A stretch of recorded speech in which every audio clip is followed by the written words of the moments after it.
கும்பராசி அன்பர்கள் அனைவருக்கும் வணக்கங்க. எல்லாரும் எப்படி இருக்கீங்க?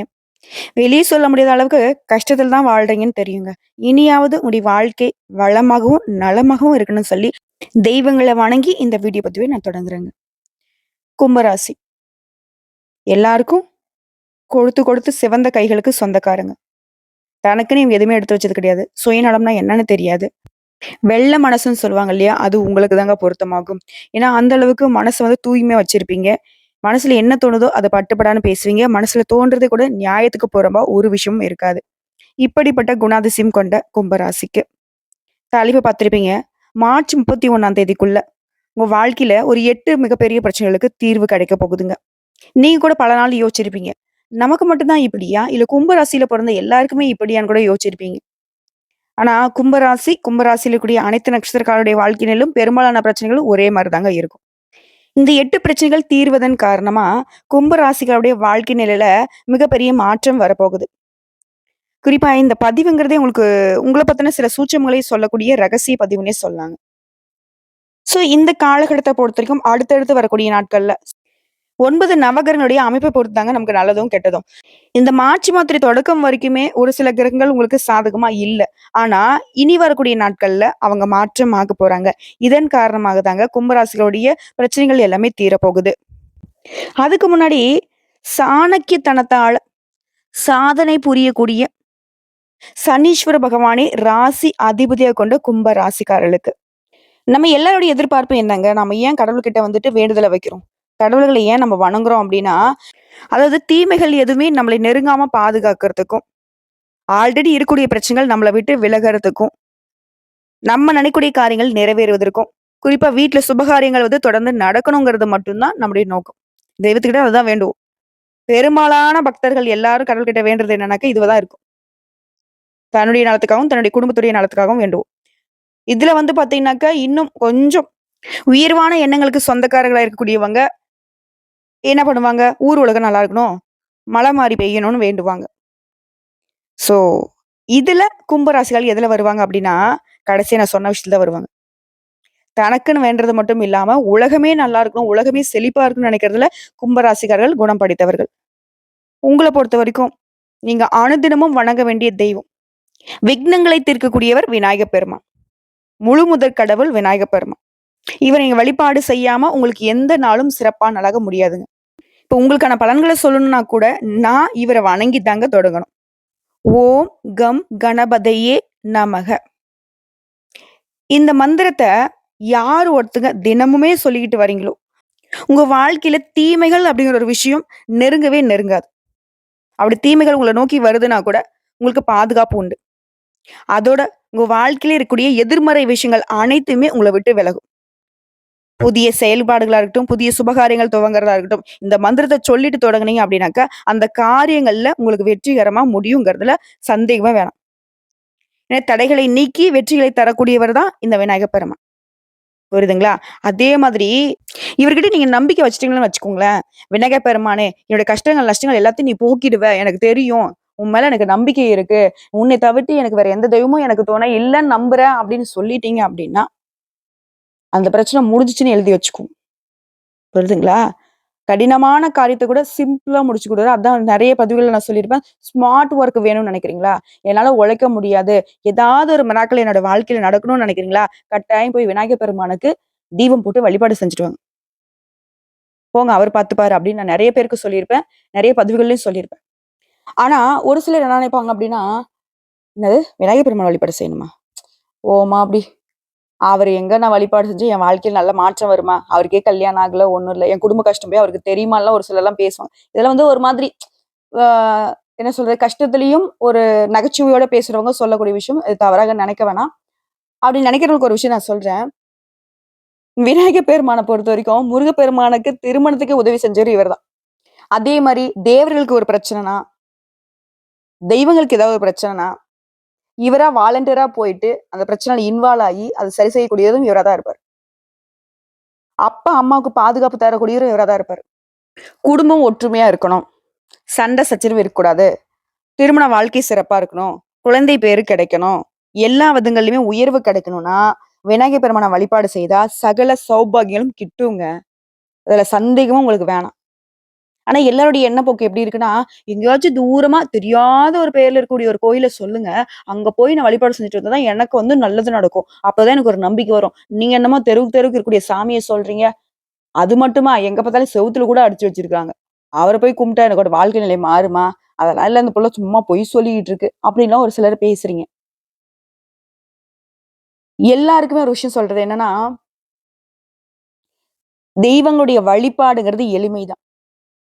புரியுதுங்களா? உங்களுடைய தனிப்பட்ட பிறப்பு ஜாதகத்த வச்சு வேணா உங்களுக்கு நாங்க பரிகாரத்த வந்து மாத்தி சொல்லலாம். ஏன்னா, உங்களுடைய ஜாதக கட்டம் அப்படிங்கிறது மாறுபடலாம். ஆனா, கும்பத்திற்கு நாங்க பொதுப்படியா சொல்றப்போ, நம்ம சொல்லக்கூடிய தெய்வங்கள் உங்களுக்கு பலன் கொடுக்கக்கூடியவர்கள் தான். உங்களுக்கு பாதுகாப்பு தரக்கூடியவர்கள் தான். அப்படி பார்க்கிறப்போ, கும்ப ராசிகளுக்கு இந்த காலகட்டத்த நீங்க சிறப்பா கடக்கணும். கஷ்டமான விஷயங்கள்லருந்து நீங்க வெளிய வரணும். விடுதலை கிடைக்கணும். மன நிம்மதி கிடைக்கணும். இப்படி அனைத்திற்குமே வழி பிறக்கணும்னா, விநாயகர் பெருமான வழிபாடு செய்யும். அனுதினமும் அவருக்கு பிடிச்ச மாதிரி அருகம்புல் மாலையிட்டோ, மஞ்சள், குங்குமம் படைத்து நல்லெண்ணெய் தீபம் ஏற்றி, அந்த நல்லெண்ணெயில ஒரு வெட்டி வேர சேர்த்துக்கோங்க. அந்த திரி இருக்கு இல்லைங்களா? அந்த திரியில வெட்டி வேர வந்துட்டு சேர்த்து தீபம் ஏற்றி பாருங்க. அந்த தீபம் ஏற்றுவதன் காரணமா, வெற்றி வேர் வைத்து நீங்க விளக்கேற்ற வெற்றிகள் உங்களுக்கு தொடரும். புரியுதுங்களா? அது மாரி, ஓம் விநாயகர் பெருமானே போற்றி போற்றி. இவருடைய மந்திர சொல்ல 11 முறை சொல்லணும். இப்படி தொடர்ந்து 7 நாட்கள் இந்த வழிபாட நீங்க செய்யணும். அதே மாரி தினமுமே அந்த வெட்டி வேர வந்து மாத்திரணுங்க. புதுசா தான் இது பண்ணணும். அதே மாரி தினமுமே அவருடைய பாதத்துல அருகம்புல் ஒரு கைப்பிடி அளவு வச்சு வச்சு கும்பிட்டுட்டு தினமும் மாத்திடணும். அதே மாரி அவருக்கு நெய்வேத்தியமா உங்களால அவருக்கு பிடிச்ச மோதகம் வச்சு படைக்க முடிஞ்சா படைங்க. அப்படி இல்ல அப்படிங்கிற பட்சத்துல 2 ஏலக்காய், கொஞ்சம் தண்ணி. இத மட்டும் வச்சு படைச்சாலே போதும். நீங்க என்ன வேண்டுறீங்களோ அது நடக்கும். நிச்சயம் நிறைவேறுங்க. இது விநாயகர் பெருமான் உங்களுக்கு கொடுக்கக்கூடிய வாக்கு. இது தாண்டி ஏதாவது மந்திரம் இருந்தா சொல்லுமா, நான் சொல்லுவேன் அப்படின்னு நான் சொல்றவங்களுக்கு. ஓம் ஏகதந்தாய வித்மகே வக்ரதுண்டாய தீமகி தன்னோ பிரச்சோதயாத். இந்த மந்திரத்த உங்களால உச்சரிக்க முடிஞ்சா உச்சரிங்க. விநாயகர் பெருமானுடைய காயத்ரி மந்திரம் இது. சரிங்களா? இதையும் 11 முறை சொல்லலாம். அனுதினமும் இப்படி விநாயகர் பெருமான்கிட்ட வழிபாடு செஞ்சுட்டீங்க அப்படின்னா, எப்பேர்ப்பட்ட கொம்பாதி கொம்பன் வந்தாலும் உங்கள யாராலயும் வீழ்த்த முடியாது. புரியுதுங்களா? விநாயகர் பெருமான் என்ன செய்வார் தெரியுமா? உங்கள யாராவது வீழ்த்தணும்னு வராங்கன்னு வச்சுக்கோங்களேன், அவங்களுடைய வீழ்ச்சிக்கு வழிவகுத்துருவார். உங்கள ஒருத்தன் அடிக்கிறேன்னு வரான்னு வச்சுக்கோங்களேன், அவன் அடுத்த செகண்ட் கீழ விழுந்திருப்பான். உண்மையான பக்தியோட நம்முடைய விநாயகர் பெருமான் கிட்ட சரணாகதி அடைஞ்சிருங்க. நீயே துணை, என் வாழ்க்கைய நீயே பார்த்துக்கோ. ஒப்படைச்சுட்டு அன்றாட வேலைகள நீங்க பார்த்துட்டு போயிட்டே இருங்க. நடக்கிறது எல்லாம் நல்லதே. கெட்டது வந்தாலும் அது விலகி ஓடும். கும்பராசிய பொறுத்தவரைக்கும் விநாயகர் பெருமானே துணை. சரி, இப்ப கும்ப ராசிக்கான பலன்கள் பார்க்கலாமா? அடுத்தடுத்து வரக்கூடிய நாட்கள்ல எங்களுக்கு ஒரு நல்ல வெளிச்சம் வரும்னு நீ சொல்லியிருக்க. நல்ல ஒரு மாற்றம் வரும்னு சொல்லியிருக்க. என்னோட பிரச்சனைகள்லாம் தீரும்னு சொல்லியிருக்க. எப்படிம்மா நீ எனக்கு பலன் சொல்லுவ? கும்பராசி எடுத்துனாக்க எத்தனையோ கோடான கோடி பேர் இருப்பாங்க. எங்கேயோ பொறந்து, எங்கேயோ வளர்ந்து, ஏதாவது ஒரு பேர்ல, ஏதாவது ஒரு ஊர்ல வாழ்ந்துட்டு இருப்போம். எங்க ஜாதகம் உனக்கு தெரியுமா? எப்படி நீ எங்களுக்கு பலன் சொல்லுவ அப்படின்னா, கும்பராசி, அவிட்டம் நட்சத்திரம் 3ஆம் பாதம், 4ஆம் பாதம், சதய நட்சத்திரம், பூரட்டாதி நட்சத்திரம் 1ஆம் பாதம், 2ஆம் பாதம், 3ஆம் பாதம். உங்களுக்கு எல்லாருக்குமே என்னால பொது பலன்கள் சொல்ல முடியும். ஏன்னா, கும்ப ராசிய பொறுத்து ராசியில எந்தெந்த கிரகங்கள் எங்கெங்க உட்கார்ந்துருக்காங்க, அதை பொறுத்து நான் பலன் சொல்லிடுவேங்க. மேக்ஸிமம் நம்ம சொல்லக்கூடிய விஷயங்கள் தான் உங்களுக்கு பொருத்தமாகும். கிரகநிலை. ராசிய பொறுத்தவரைக்கும் சூரிய பகவான், அவர்களுடைய சனீஸ்வர பகவான் உங்களுடைய அதிபதி. சூரிய பகவான் யாரு? நவகிரகனுடைய தலைவன். இவங்க 2 பேருடைய கூட்டணி. உங்களுக்கு சாதகமா, பாதகமா? அதே மாரி தன, வாக்கு, குடும்பஸ்தானத்த பொறுத்தவரைக்கும் புதன் பகவான், சுக்கிர பகவான், ராகு பகவான். இவங்க 3 பேருடைய கூட்டணி உங்களுக்கு சாதகமா, பாதகமா? அடுத்து சுகஸ்தானத்த பொறுத்தவரைக்கும் குரு பகவான். பஞ்சமஸ்தானத்த பொறுத்தவரைக்கும் செவ்வாய் பகவான் இருக்காரு. அவரும் வக்ரகதியில இருக்காரு. அடுத்து அஷ்டமஸ்தானத்த பொறுத்தவரைக்கும் ராகு பகவானுடைய தம்பின்னு சொல்லக்கூடிய அளவுக்கு நிழல் கிரகம், பாம்பு கிரகம்னு சொல்லக்கூடிய கேது பகவான் வலம் வராரு. இதை பொறுத்து. உங்களுக்கு இருக்கக்கூடிய 8 பிரச்சனைல பிரச்சனை. எத பண்ணாலும் அது நமக்கு கெட்டதா வரும். நம்ம நல்லதுன்னு போவோம். அது கெட்டதா வந்திருக்கும். அப்படி நமக்கு ஒரு நல்லதே நடக்காதான்னு நெனச்ச உங்களுக்கு இனி எல்லா வகைகள்லயுமே எல்லாமே நன்மையை உண்டாக்கும். இந்த கும்பராசிக்காரங்க எவ்ளோ கஷ்டம் வந்தாலும் சரி, "உடு இதுவும் நல்லதுக்கே. இவ்வளவுதானா உன்னால கொடுக்க முடியும் கடவுளே. போதுமா இன்னைக்கு இவ்வளவு என்ன சோதிச்சது." அப்படின்லாம் ஒரு சில நேரங்கள்ல மனசு வெறுத்து பேசியிருப்பீங்க. கவலைப்படாதீங்க. இந்த வருத்தங்களுக்கெல்லாம் வெளிச்சம் பொறந்துருச்சு. விஷயம் சரியாயிடுச்சா? 2வது விஷயம், எப்ப பாரு மத்தவங்களுக்கு உதவி செய்யக்கூடிய உங்களுக்கு சொல்லுவாங்க. இவனுக்கே 1008 கஷ்டம். இவன் வந்துட்டான் மத்தவங்களுக்கு உதவி செய்யலாம் பேசியிருப்பாங்க. அப்பயும் அந்த மத்தவங்களுக்கு உதவி செய்றது தான் மன திருப்தி அப்படிங்கிறத உணர்ந்து 10 பேர்ட்ட பிச்சை எடுத்துனா கூட உதவி செஞ்சிருப்பீங்க. இப்படிப்பட்ட குணம் படைத்த உங்களுக்கு, மத்தவங்களுக்கு உதவி செய்யக்கூடிய அளவுக்கு உயர்வான நிலை கடவுள் கொடுக்குறாங்க. இத்தன நாளா வந்து மனசுல நினைக்கிறீங்க மத்தவங்க உதவி செய்யணும், உதவி செய்யணும். ஆனா நீங்க உதவி செய்யக்கூடிய அளவுக்கு உங்க கையில வருமானம் இருக்கும். தாராளமா உதவி செய்யுங்க. உங்களுடைய மதிப்பும், மரியாதையும் இப்போ உயரப் போகுது. அடுத்து 3வது விஷயம். உடல் உழைப்பு அதிகமாகும். அதுக்கேற்ற அங்கீகாரம் இல்ல. உழைப்புக்கேற்ற வருமானம் இல்ல. நானும் எவ்வளவுதான் உழைக்கிறது? ஒரு பைசா கூட கையில நிக்க மாட்டுது. இப்படி இருந்த குடும்பத்துடைய நிலை, இனி உங்களுடைய உடல் உழைப்புக்கு தகுந்த மாதிரி உயர்வு இருக்கும். உழைப்புக்கேற்ற அங்கீகாரம் இருக்கும். உழைப்புக்கேற்ற வருமானம் இருக்கும். ஓகேங்களா? 3வது பிரச்சனை சரியாகுது. அதே மாரி எது செஞ்சாலும் சரி, குறிப்பா சுபகாரியங்கள் நடத்துறதுக்கு ரொம்ப போராட்டம் பண்ணிட்டு இருக்கீங்க. கடைசியில வந்து சுபகாரிய பேச்சுவார்த்தை எடுத்தாலே போதும் சண்டை சச்சரவு வரும். மனஸ்தாபம் வரும். இப்படி இருந்த நிலையில, இனி வரக்கூடிய நாட்கள்ல வீட்ல வந்து சுபகாரியங்களுக்கான பேச்சுவார்த்தைகள் சுமூகமா நடக்கப் போகுது. இனி உங்களுக்கு வரக்கூடிய செலவுகள் எல்லாமே சுப செலவுகளாக மாறப்போகுது. 4வது சொந்தமா தொழில் பார்க்குறோம், வியாபாரம் பார்க்குறோம் அப்படின்னாக்கா, அதுல நெறைய போட்டி பொறாம இருந்திருக்கும்.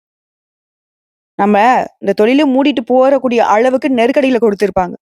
அந்த தொழில்ல வியாபாரத்துல இருந்த நெருக்கடிகள் இப்ப மறையுதுங்க. வியாபாரம் பெருகும். போட்டிகள் மறையுது. அடுத்து உத்தியோக பணிகள்ல இருக்கிறவங்க. கடினமான பணிகளை செய்வீங்க. அந்த கடினமான வேலைக்கு தகுந்த மாதிரி பதவி உயர்வும், சம்பள உயர்வும் கட்டாயம் கிடைக்கும். அதே மாரி உங்களுடைய முயற்சிகளுக்கு ஏற்ற வெற்றி உண்டு. அடுத்து வண்டி வாகனம் மாத்துவீங்க. புதுசா வீடு கட்டுறதுக்கான யோகம் இருக்கு. சொத்து சேர்க்கைக்கும் வாய்ப்பு இருக்கு. அடுத்த குடும்பத்த பொறுத்தவரைக்கும், குடும்பம்னா கும்பத்திற்கு உசுரு. குடும்பத்த தாண்டி எதையுமே யோசிச்சது கிடையாது. அப்படி குடும்பத்துல அமைதி இருக்கும். கணவன் மனைவிக்கிடையே மனஸ்தாபங்கள் நீங்கி ஒற்றுமை பலப்படும். பெண்கள பொறுத்தவரைக்கும் ஒரு விஷயத்துல கவனமா இருக்கணும். அடுத்தவங்கள நம்பி எந்த ஒரு பொறுப்பையும் நீ ஏற்கக்கூடாது. அடுத்தவங்க சொல்றதையும் நம்பக்கூடாது. இத வந்து தவிர்த்துடணும். அடுத்த கலைத்துறையில இருக்கிறவங்க, விருந்து கேளிக்கை நிகழ்ச்சிகள்ல கலந்து கொள்வீங்க. அது அரசியல் துறையில இருக்கீங்க அப்படின்னாக்கா, ஆன்மீக பயணம் போவதுல விருப்பம் உண்டாகும். மாணவர்கள பொறுத்தவரைக்கும் படிப்புல ஆர்வம் கூடும். இருந்தாலும் வந்து கவனமா பாடங்கள படிங்க. விளையாட்டு போக்க கொஞ்சம் குறைச்சுக்கோங்க. ஸோ இதெல்லாம் உங்களுக்கு சாதகமான இடங்களா? நீங்க கொஞ்சம் கவனமா இருக்கக்கூடிய இடங்கள்னு பார்த்தோம்னாக்கா, உங்களுக்கு நல்லாவே தெரியும். இது வீண் விவகாரம்ன்ட்டு. அதாவது மத்தவங்களுடைய விஷயத்துல தலையிடாமல் இருக்கிறது தான் சொல்றேங்க. அத விட்டு விலகி நிக்கிறது ரொம்ப நல்லது. அதே மாரி பண விஷயத்த பொறுத்தவரைக்கும் கொடுக்கல் வாங்கல்ல கவனமா இருங்க. யாருக்காவது பண உதவி செய்றீங்க, அதே மாரி யாருக்காவது பணம் வாங்குறதுக்கோ, கொடுக்கறதுக்கோ வந்து ஜாமீன் நிக்கிறீங்க அப்படின்னாலயும், அதுலயும் கும்ப ராசிக்காரர்கள் ரொம்ப உஷாரா இருக்கணும். முக்கியமா யாருக்காவது உதவின்னு நீங்க போறீங்க, இல்ல யாரோ உதவி கேட்டு உங்ககிட்ட வராங்க அப்படின்னாவே, அது உங்களுக்கு வில்லங்கம் வர்றதுக்கு வாய்ப்பு இருக்கு. புரியுதுங்களா? அதாவது பிரச்சனைகள் சால்வ் ஆகுறத விட, நீங்க ஒரு சில விஷயங்கள்ல கவனமா இருக்கிறதும் சிறப்பான விஷயம் தான். திரும்பவும் சொல்றேங்க. அடுத்தடுத்து வரக்கூடிய நாட்கள்ல உங்களுக்கு ஏற்றம் உண்டுங்க. குடும்பம் தொடர்பான பிரச்சனைகள் மறையுது. தொழில், குடும்பம் எந்த ஒரு விஷயத்தையுமே இப்போ அது சம்மந்தப்பட்ட பிரச்சனைகள தீர்க்க போறீங்க. உடல் ஆரோக்கியமும் சீரா இருக்க போகுதுங்க. உங்கள ஒதுக்குனவங்க எல்லாம் இப்ப உங்ககிட்ட உதவி கேட்டு வந்து நிப்பாங்க. உங்கள வருத்தப்பட வச்சவங்கலாம் வருந்தி நிப்பாங்க. அதே மாரி வேலை இல்லாதவங்களுக்கு வேலை வாய்ப்பு உண்டுங்க. திருமணத்துல இந்த தடைகள் விலகுதுங்க. திருமண வரன் கைகூடி வருதுங்க.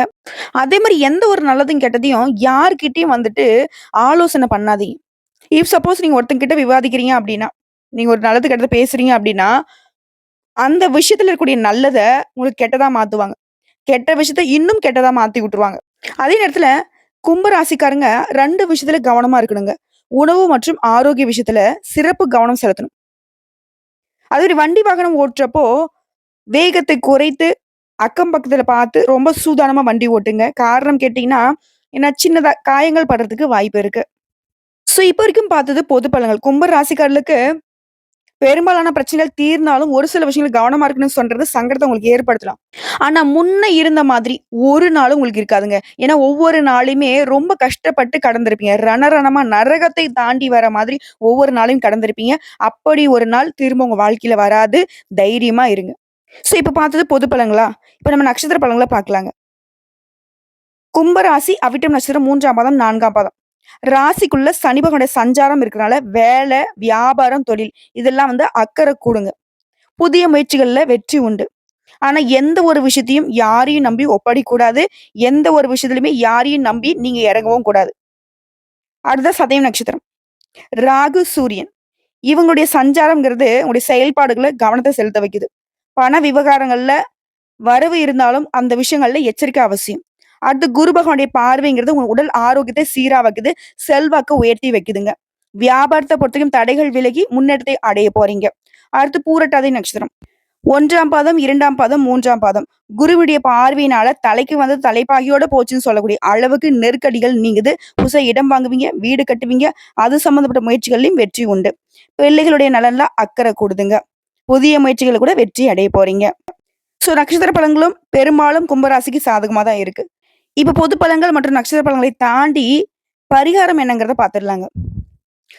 தினமும் கும்பராசிக்காரங்க அனுமனை வழிபாடு செய்ய சங்கடங்கள் விலகும். 2வது பரிகாரங்க. வியாழக்கிழமைகள்ல ஆஞ்சநேய பெருமானுக்கு வெண்ணெய் சாற்றி வணங்கி வர, அதுவும் தீபம் ஏற்றி வழிபாடு செய்ய, எல்லா கஷ்டங்களும் நீங்கும். குறிப்பா பொருளாதாரத்துல மேம்பாடு உண்டு. தன்னம்பிக்கை, தைரியம் கூடும். உடல் வலிமை மேம்படுங்க. 3வது பரிகாரங்க. வயதானவங்களுக்கு உங்களால முடிஞ்ச அளவுக்கு உதவி செய்யுங்க. அதே மாரி நோய்வாய்ப்பட்டவர்களுக்கும் உதவி செய்வதனால, வாயில்லாத ஜீவன்களுக்கு உணவளிப்பதனால, எல்லா சங்கடங்களும் உங்கள விட்டு விலகும். உடைய எதிர்பார்ப்புகள் பூர்த்தியாகும். நிலைத்த செல்வம், செல்வாக்கு கிடைக்கும். குடும்பத்துல சுபிக்ஷம் உண்டாகுங்க. திரும்பவும் சொல்றேங்க. இப்ப வரைக்கும் பார்த்த பொது பலன்கள், நட்சத்திர பலன்கள், பரிகாரங்கள் எல்லாமே கும்பராசியுடைய வாழ்க்கை நிலையை சீர் செய்வது எப்படிங்கிறத உணர்த்தி இருக்கு. இப்ப திரும்பவும் சொல்றேங்க. லிஸ்ட் போட்ட மாரி உங்களோட சாதகங்கள் என்ன? நீங்க கவனமா இருக்கக்கூடிய இடம் என்னங்கிறத சொல்றேன். மனசுல நிறுத்திக்கோங்க. சாதகமான விஷயம் என்ன தெரியுங்களா? சுக்கிர பகவானும், குரு பகவானுடைய பார்வையும் உங்களுக்கு சிறப்பா இருக்கு. இதனால தொழில், வியாபாரம் பார்க்குறவங்களுக்கு லாபகரமா இருக்க போகுது. புதுசா வீடு வாங்குறது, நிலம் வாங்குறது, சொத்து சேர்க்கைக்கு வாய்ப்பு இருக்கு. அதே மாரி ஆரோக்கிய குறைபாடுகள் நீங்குது. குடும்பத்துல சுபகாரியங்கள் நடக்குது. பெற்றோர்களால நன்மைகள் உண்டு. குடும்பத்தோட குலதெய்வ வழிபாட்டுக்கு போயிட்டு வருவீங்க. பெரியவங்களுடைய ஆசீர்வாதம் கிடைக்குதுங்க. அடுத்த கவனமா இருக்கக்கூடிய இடம்னு பார்த்தோம்னா, பங்குச் சந்தை இந்த மாதிரியான விஷயங்கள்ல கவனம் தேவை. அதுவும் அதிகமா முதலீடு பண்றீங்க அப்படின்னாக்க யோசிச்சுக்கோங்க. ஏன்னா நஷ்டம் ஏற்படுறதுக்கு வாய்ப்பு இருக்கு. அதே மாரி மேல் அதிகாரிகளால அழுத்தம் வரும். வேலைய விட்டு போயிடலாங்கிற எண்ணம் கூட தோணும். ஆனா அந்த இடத்துல தான் நீங்க ரொம்ப கவனமா இருக்கணும். அதே மாரி முன் கோபத்த குறைச்சுக்கணும். அவசர முடிவு எடுக்கிறத சுத்தமா விட்டுடணும். யாரையும் நம்பக்கூடாது. இத மட்டும் கும்பராசிகள செஞ்சுட்டீங்கன்னா, உங்களுக்கு ஒரு குறையும் வராது. வந்த துன்பமும் சரி, வரக்கூடிய துன்பமும் சரி, விலகி நிக்கும். இவன்லாம் ரொம்ப தெளிவா இருக்கான்டா, திட்டமிட்டு வேலை பார்க்குறான்டா, இவன்லாம் ஒண்ணும் செய்ய முடியாதுன்ற அளவுக்கு கஷ்டங்களும், துன்பங்களும் கரைந்து ஓடும். தெய்வங்களுடைய அனுகிரகத்தினால உங்களுடைய வாழ்க்கை நிலையில உயர்வு உண்டு, ஏற்றம் உண்டு. ஏமாற்றத்திற்கு வாய்ப்பே இல்லாத அடுத்தடுத்த நாட்கள பயன்படுத்துங்க. நல்லதே நடக்கட்டும். அதே மாரி கும்பராசிக்காரங்க அனுதினமும் வீட்ட விட்டு வெளிய போறீங்க அப்படின்னா, அதற்கு முன்னாடி உங்க வீட்டு பூஜை அறையில ஒரு நல்லெண்ணெய் தீபம் ஏற்றி, ஆ விநாயகர் பெருமான மனசார நினைச்சுக்கிட்டு, ஓம் விநாயகர் பெருமானே போற்றி போற்றின்னு அவருடைய நாமத்த 11 முறை சொல்லிட்டு, 9 தோப்பு கரணம் போட்டுட்டு, முடிஞ்சதுன்னா உங்களுக்கு கிடைச்சதுன்னா, ஒரு 3 அருகம்பில்ல விநாயகர் பெருமானுடைய பாதத்துல வச்சு எடுத்து, அத உங்க பர்ஸ்லயோ, உங்களுடைய பாக்கெட்லயோ, இல்ல உங்களுடைய ஹேண்ட்பேக்லயோ வச்சுக்கோங்க. அதோடைய மதிப்பு வந்து பார்த்தீங்கன்னா, இத தொடர்ந்து உங்களுடைய பாக்கெட்ல வச்சுட்டு போகும்போது, உங்களுக்கு எதிர்ப்பு சக்திங்கிற ஒரு விஷயம் ஒண்ணு இருக்கவே இருக்காது. உங்களுக்கு எதிராக இருந்தவங்க கூட, உங்கள வந்து எப்படியோ வீழ்த்தணும்னு நெனச்சவங்க கூட, உங்க கால்ல வந்து விழுகக்கூடிய அளவுக்கு உங்களுக்கு சாதகமான பலன்கள் கூடி வரும். இன்னும் ஒரு படி மேல சொல்லணும்னா, உங்கள எதிர்க்கிறதுக்கு யாராலயும் முடியாது. ஏன்னா உங்ககிட்ட உண்மை இருக்கு. தெய்வத்துடைய பலம் இருக்கு. விநாயகர் பெருமானுடைய துணை இருக்கு. வாழ்த்துக்கள்.